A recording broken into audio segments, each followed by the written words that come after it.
What is truth? I mean, what is true today? What with fake news and partisan media, not to mention our absolute disdain for any kind of external authority, whether it's the government or a school board or a doctor or a scientist or a pastor, whether it's moral authority, ethical authority. We want none of it. So, what is truth? How do you know what is really true? Well, as I listen around, the answer is right in front of your face, quite literally. Truth is what I say truth is. I know the truth. It's what I believe. And I surround myself with people that agree with me. That makes my truth not just my truth, but our truth. And if you don't believe me, then you simply haven't become enlightened. You don't know the real truth. Because the real truth is my truth. And what you believe just isn't true. You're being deluded. You're being deceived. It's a con game. And I pray that you wake up someday and realize that, but I have my doubts because you do hold on to your beliefs awful tough. This isn't a new issue. It's part of our human condition. We want to make truth. It's been around forever. Pilate wants to justify himself. As he's interrogating Jesus, he wants to know, what is truth? He's not asking a philosophical question. He wants to know, Jesus, who are you? What are you all about? Why all this fuss? Tell me truly who you are. This is a critical question for the early church, particularly now that their dialogue with their more Orthodox Jewish brothers and sisters is starting to break down. It's becoming divisive. Who is this Jesus over and against the Torah, the law? And they're also now engaging in conversations with pagans. So it's very important to explain who this Jesus is to them. It's also a critical question in Jesus' day. The Pharisees, the Sadducees, the Zealots all want to know, Jesus, are you part of our party? Do we share a platform? Are we working on the same deal? Do we see the world in the same way? Do we want the same things? Do we hold the same values? Tell us plainly, Jesus, who are you?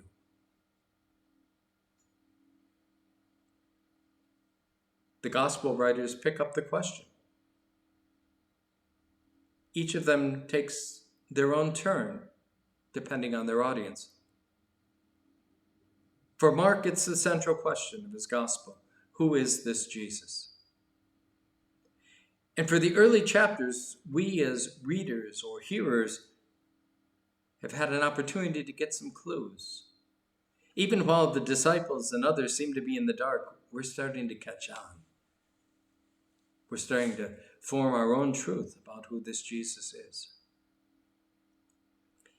And then halfway through the gospel, Jesus asked the question, who do people say that I am?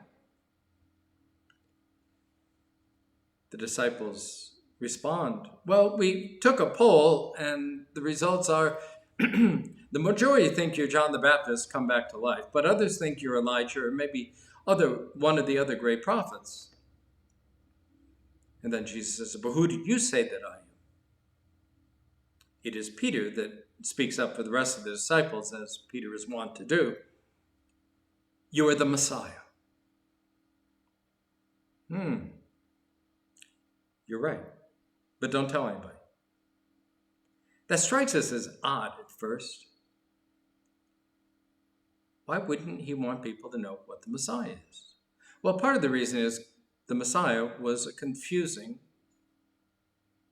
name, label. It meant different things to different people. For some, the Messiah was the one God sent to deliver them from the hands of the Romans. And so the Messiah is this charismatic, political, quasi-military figure that is going to make Israel great once again. They're going to kick Rome out and take over. Another version is that the Messiah will be a great religious leader and bring religious renewal to the whole country. The truth is that for many people, it was a combination of both of those things. But there's more to it for Jesus to say, Peter, don't tell anybody. We don't have to go very far to realize Peter doesn't have a clue of what it really means for Jesus to be Messiah. It's none of the standard answers. For when Jesus begins to lay out the itinerary for the next few months and starts talking about going to Jerusalem, about getting in trouble with the Pharisees and the Sadducees and the religious leaders, about being arrested, beaten, crucified, dying, and oh yeah, on the third day rising. Peter says, God forbid. If we're not ready to go to Jerusalem, let's not go. Let's go back up north. It was quiet up there. We can hang out there, build our support system, enlarging our base. If we get enough people behind this, we can storm the Capitol, and we don't have to worry about crucifixions or dying. It's no wonder Jesus says, get behind me, Satan. Now, just a quick word on Satan in the Bible. It's very different than the medieval version of the devil that we seem to have fallen in love with. The Satan is the provoker. He gets things stirred up and then stands back and laughs at what humanity does. He must be howling these days. Jesus says, knock it off. It's not the way it's going to be. In fact, if you want to follow me, you better be prepared to take up your cross.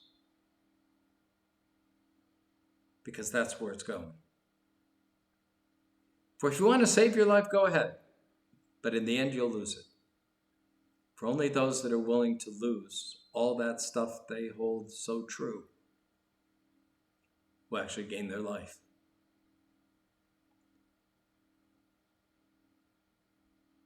We stop reading usually at that point. And with good reason. That's a hard line. But the story continues. Jesus takes Peter, James, and John up a high mountain. And there he's transfigured with Moses and Elijah. And a voice comes from heaven. The definitive answer to the question, who is this Jesus? This is my Son, the beloved, in whom I'm well pleased. We remember those words from Jesus' baptism when they were spoken over the waters, just as they are spoken over the waters of our baptism. Not those exact words, but it is there that we are called children of God. It is there that we are marked with a cross, that God might always claim us, that we might know who and whose we are. We are children of God, beloved by God, pleasing God. Not always by what we do, but that's the life of having children. But God never stops loving us. and caring for us. All of this is very confusing for the disciples because it means they've got to change the way they think, and they're not really keen on that. There's so much they have to give up. But their hopes, their dreams, their sense of reality, their truth. And so they squabble and fight all the way to the cross. In fact, at the cross, they aren't even to be found. It's left to a Roman centurion to proclaim the truth. Truly, this was God's Son. He gets it right for the sake of all of us. To know who Jesus is, one must go to the cross. To know who God is to know the God who is willing to die for us. That's truth. And that's the truth I cling to. Even in the midst of all these crazy so-called truths that everybody wants to peddle these days. Last I knew, not many folks around here are willing to die for me or for anybody else, really. They just want it their way. But unless you're willing to die for me, I'm sorry. You don't have much truth on your side. I'll stick to the one who's willing to do that for me. It's not an easy journey,